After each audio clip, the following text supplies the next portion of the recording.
Dear Sir, our wealthy citizens live in the elegant homes on all hills of Worcester. They have unrestricted fresh air and perfect sewage. Their streets are well cleared and lighted. The sidewalks are everywhere. And Elm Park, that little dream of beauty, is conveniently near. The toilers live on the lowlands. Their houses are close together. The hills restrict the fresh air. Huge chimneys pour out volumes of smoke. The marshy places give out offensiveness and poison the air.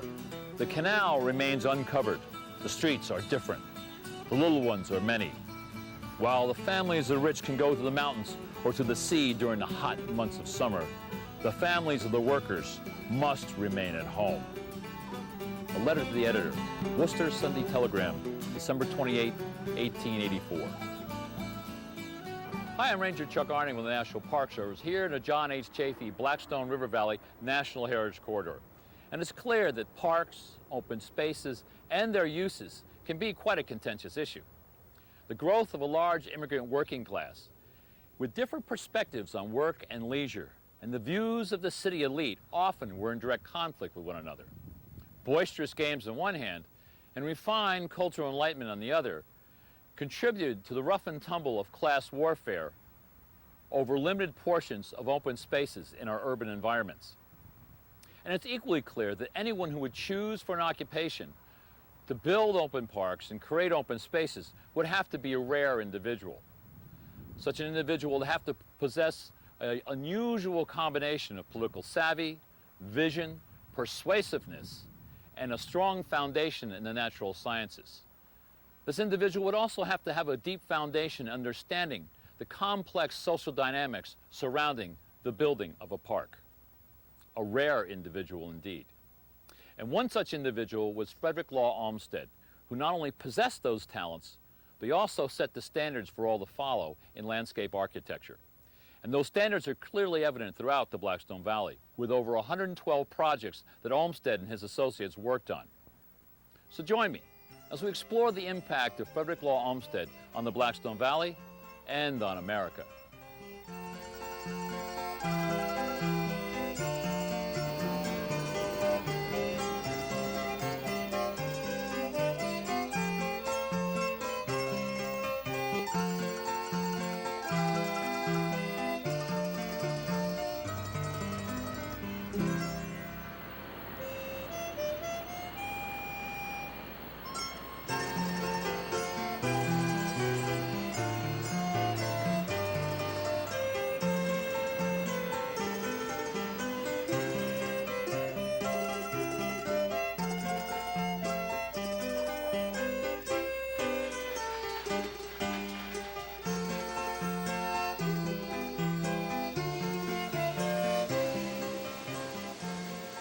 It is one great purpose of the park to supply to the hundreds of thousands of tired workers who have no opportunity to spend their summers in the country a specimen of God's handiwork that shall be to them, inexpensively, what a month or two in the White Mountains of the Adirondacks is, at great cost, to those in easier circumstances. While Olmsted was referring to Central Park in New York City, he could have been referring to any park in America, Elm Park here in Worcester, for example. And it's important to note the social conflict that surrounded the use of parks.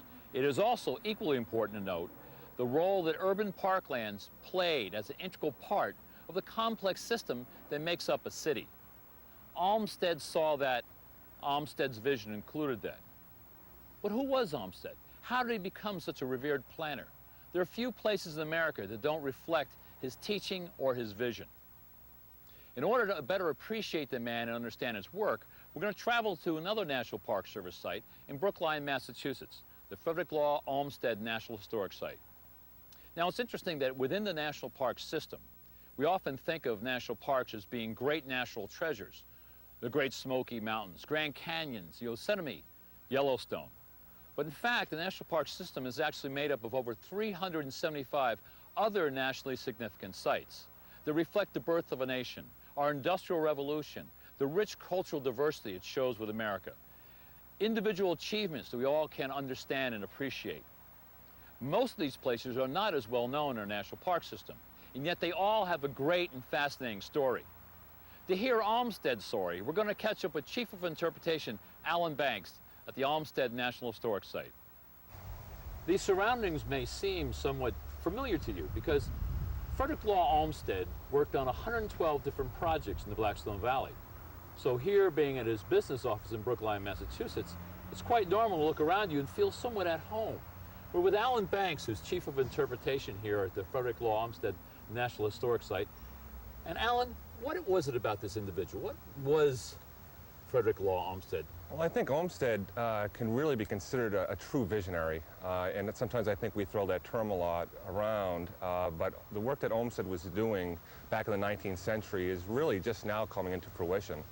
And I think when most people think of the work of Olmsted, they usually think of the great urban parks that he designed, like Central Park in New York, Prospect Park in Brooklyn, and Boston's Emerald Necklace of Parks, which is actually one of the projects that drew him up here to Brookline in the late 1870s, early 1880s. He led what he would later call a decently restrained vagabond life, which basically meant that he went from career to career, really job to job. He was a merchant sailor for a time. He tried his hand at farming for quite a period of time, but really didn't settle down into a career as a landscape architect until his really mid-30s, early 40s. The America that Olmsted was growing up in was America in turmoil, in conflict. You had anti-slavery, the abolitionists, you had a wave of the development of cities and immigrants. How did that affect how he looked at the world? Well, I think it affected how he looked at the world in many ways, and actually even affected the career path that he would choose. As you were mentioning, the work that he was doing in Central Park was during the antebellum time period, and I think Olmsted felt that if we were to criticize the South in terms of their society, we had to prove up here in the North that we could do better. And I think Central Park and providing this open space for the city of New York was just one way of showing that democracy could indeed work. Certainly when the parks were being designed, the most immediate concern was providing some type of a healthy environment for people who were living in what were becoming very crowded, unhealthy urban areas. And Central Park, in fact, when it was first being proposed, a lot of the early proponents of that were doctors who were trying to make sure that some space was set up where people could breathe some fresh air. In fact, sometimes you'll hear parks called the lungs of the city. So Olmsted certainly was being affected by the times he was working in, and certainly was also trying to affect what the future would be. I have, all my life, been considering distant effects and always sacrificing immediate success and applause to that of the future. Olmsted knew that the work he was doing, just by the very nature of landscape architecture, which calls for allowing trees to grow, allowing plant material to fill in, knew he wouldn't be seeing what he was designing. And I think that's what makes him, again, a true visionary, was that not only was he willing to wait, but that he could actually envision what some of these landscapes would look like 100 years into the future. In fact, he said his parks were 100 years ahead of any great public demand for them. So he was willing to be selfless in terms of that. And at the same time, I think it gave him a sense of deep obligation to make sure that when these plans were being put into the ground, when these trees were being planted according to his direction, that they were planted in such a way that, again, in 100 years, what he was envisioning in his mind would actually come into being.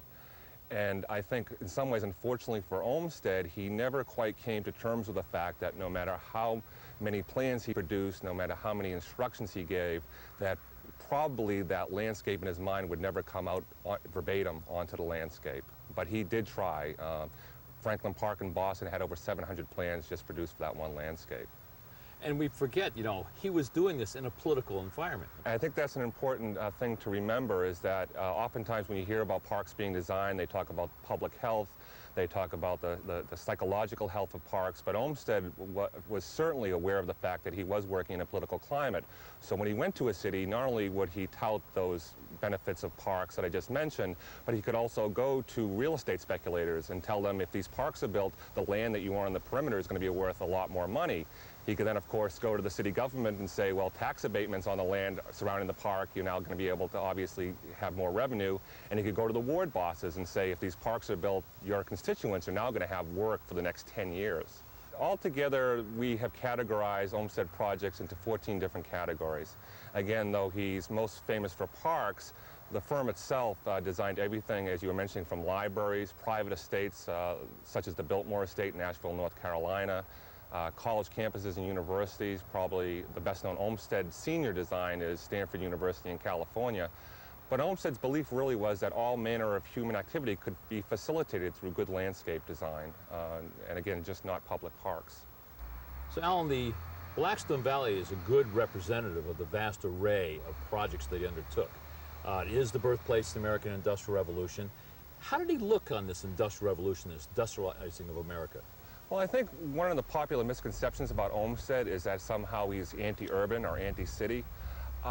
That's really not the case. What he was saying is that the form that the city was starting to take in the mid-19th century was not healthy, and that through good planning, such as providing public parks within city environments, that again could negate a lot of the negative things that were coming through the growth of cities and through the Industrial Revolution.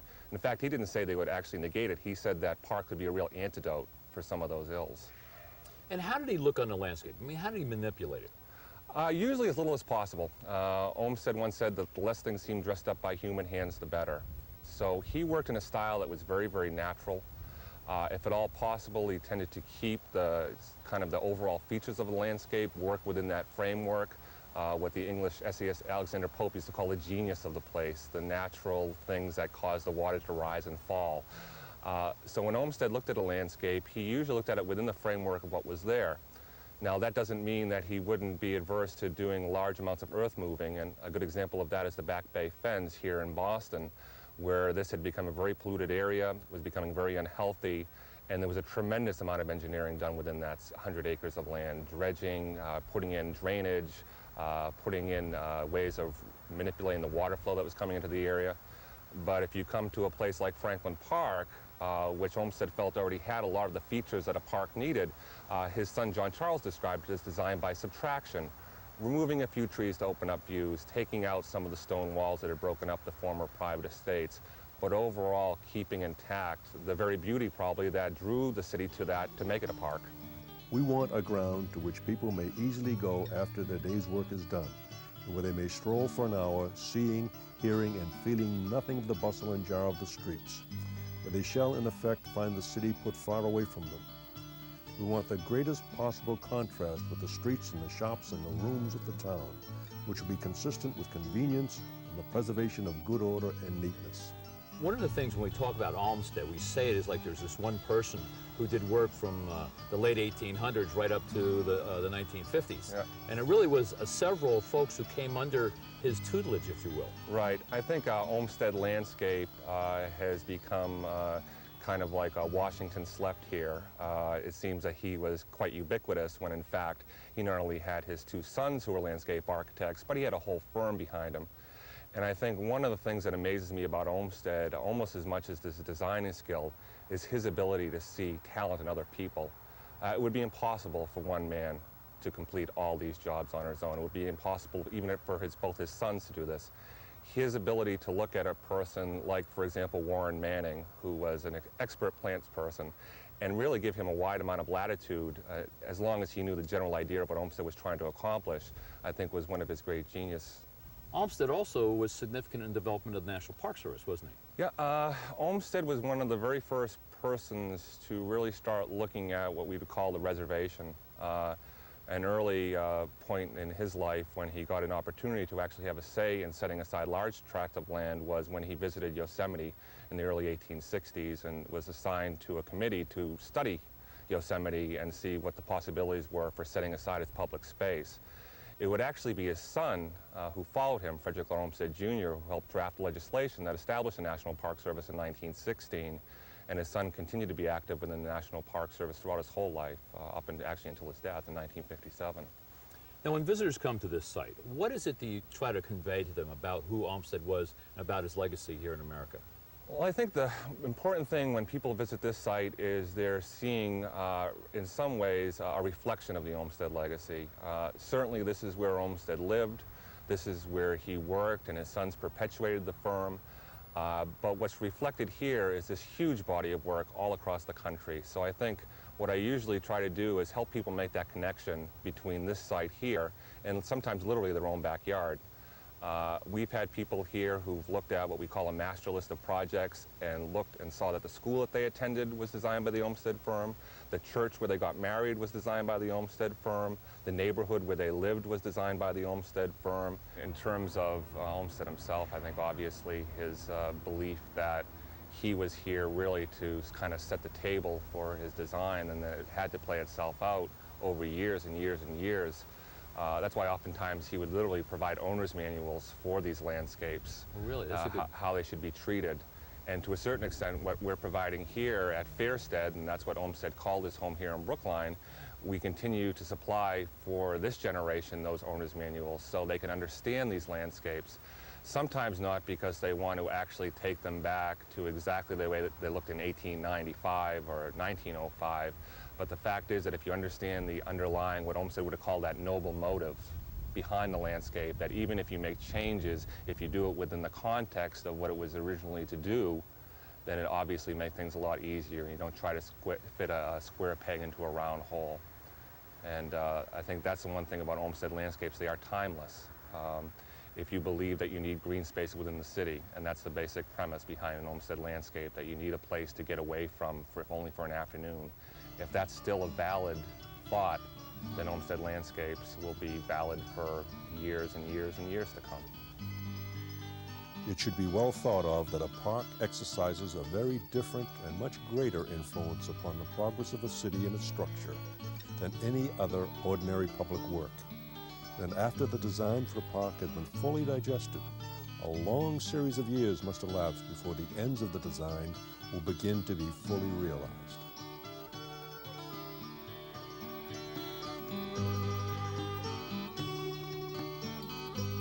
Elm Park is a great example of Olmsted's vision, but his vision as seen through others. Edward Winslow Lincoln, the newly appointed head of the Parks Commission in Worcester, took the raw, unimproved acreage known as Elm Park and transformed it into an island of beauty. Lincoln was an admirer of Olmsted and took his writings to heart. Elm Park's interconnected water basins, the winding pathways, the combination of open spaces for events, and the landscaped spots for relaxation and cultural refinement all reflected Olmsted's vision. Although Lincoln did not like the sport of baseball and hoped it would fade away from view entirely, it was played across the street from Elm Park at the agricultural grounds. This combination of natural parkland with pathways for strolling and watercourses for reflection, and the agricultural grounds, ideal for holding events and baseball games, created a place in the rapidly growing city where all its citizens could retire to and find a way to remove the work environment from their memory, at least for the moment. Olmsted and Associates did act as consultants to Elm Park from 1910 to 1918, and again from 1939 to 1941. And while many of Olmsted and Associates' recommendations were immediately accepted and implemented, the recommendation to replace the existing metal and wood bridges with stone was rejected. It was another aspect of Olmsted that he passed down to all who worked for him, that he was a prolific developer of plans, believing that plans were communication tools. A rejection of a plan simply meant to approach the problem from another perspective and with another plan. For as a friend wrote, Olmsted looks far ahead, and his plans and methods are sometimes mysterious. His critics think him impractical, expensive, and slow, when he's only long-headed, with broader, deeper notions of economy than themselves, and with no disposition to hurry what, if done satisfactory, must be thorough. Just think of it. Broad expanses of winding passageways, ideal for jogging or strolling or riding your bicycle, surrounded by the beauty of nature and at the same time connecting you to other important parts of the city. Now, where would we find such examples of boulevards or parkways? Well, they're not hard to find. There's one down in Providence, Rhode Island, so let's catch up with National Park Service community planner Nancy Britton.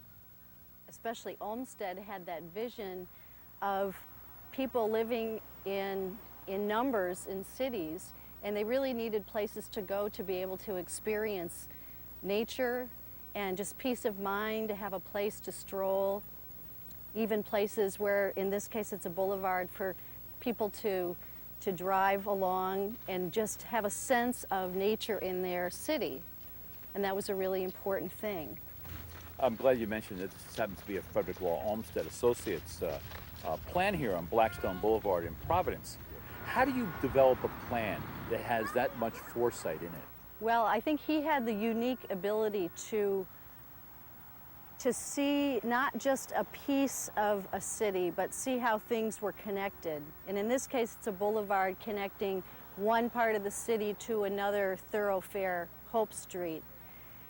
And he was able to look at landscapes and see when he planted a tree in one year, that 50 years from then, it would have blossomed and flourished in a way and gotten larger.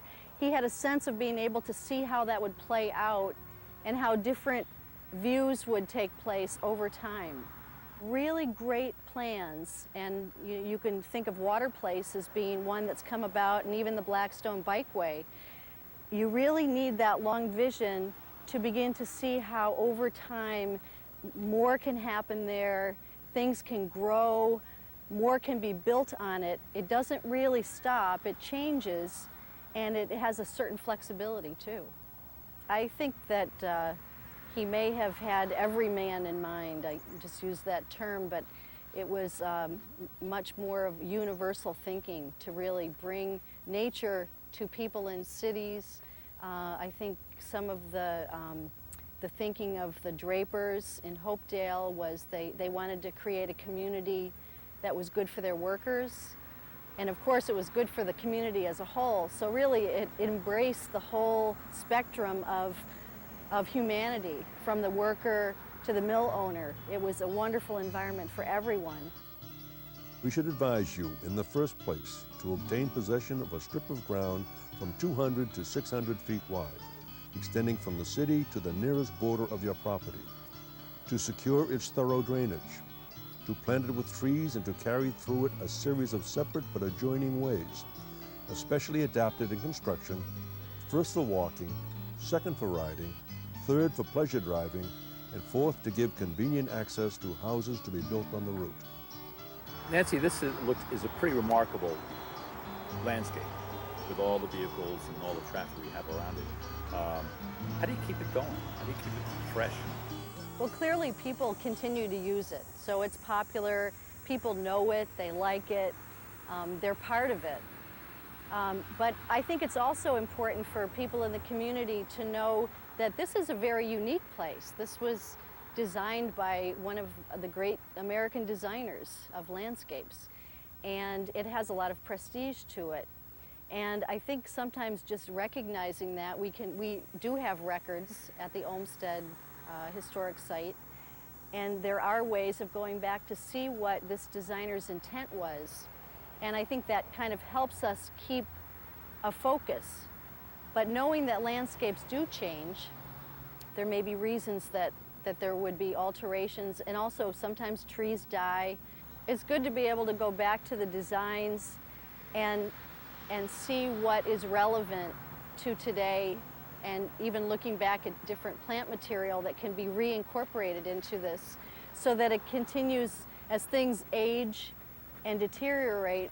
Things can also be reestablished here, and sort of that keeps that landscape, that natural landscape, going over time.